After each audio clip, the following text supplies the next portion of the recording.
his fancy.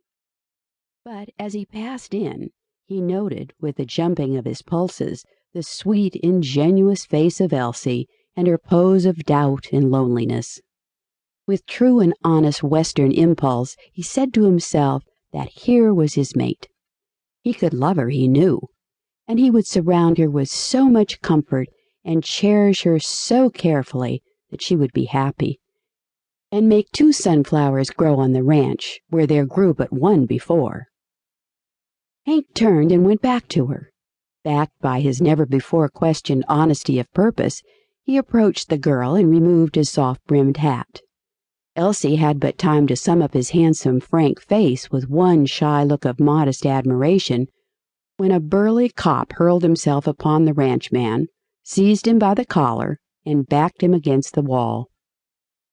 2 blocks away, a burglar was coming out of an apartment house with a bag of silverware on his shoulder.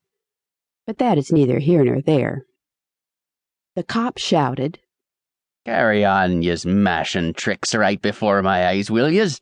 I'll teach yez to speak to ladies on me beat that you're not acquainted with. Come along."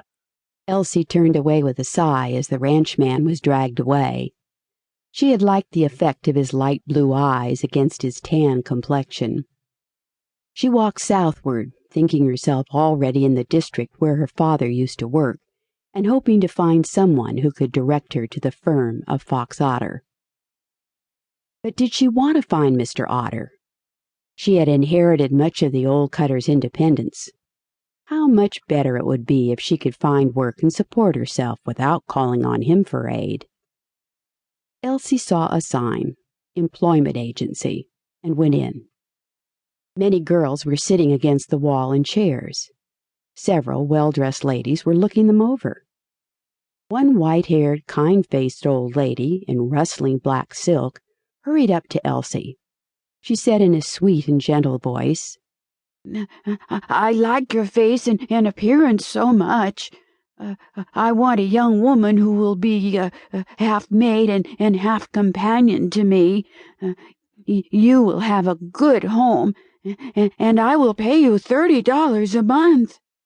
Before Elsie could stammer forth her gratified acceptance, a young woman with gold glasses on her bony nose and her hands in her jacket pockets seized her arm and drew her aside.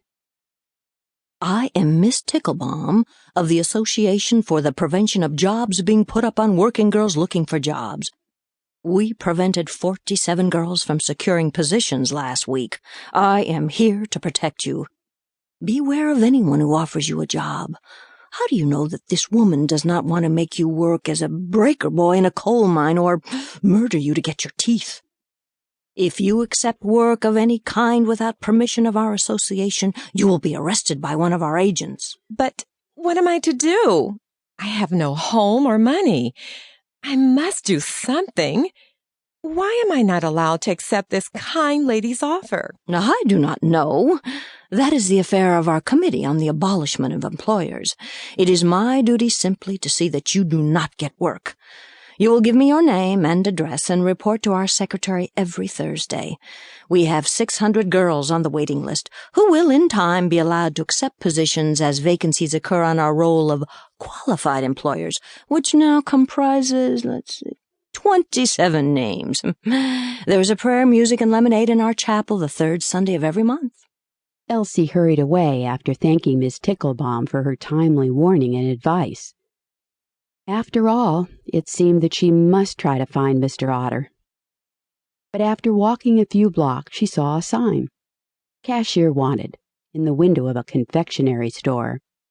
In she went and applied for the place, after casting a quick glance over her shoulder to assure herself that the job preventer was not on her tail. The proprietor of the confectionery was a benevolent old man with a peppermint flavor, who decided, after questioning Elsie pretty closely, that she was the very girl he wanted. Her services were needed at once, so Elsie, with a thankful heart, drew off her tan coat and prepared to mount the cashier's stool. But before she could do so, a gaunt lady wearing steel spectacles and black mittens stood before her, with a long finger pointing, and exclaimed, "Young woman,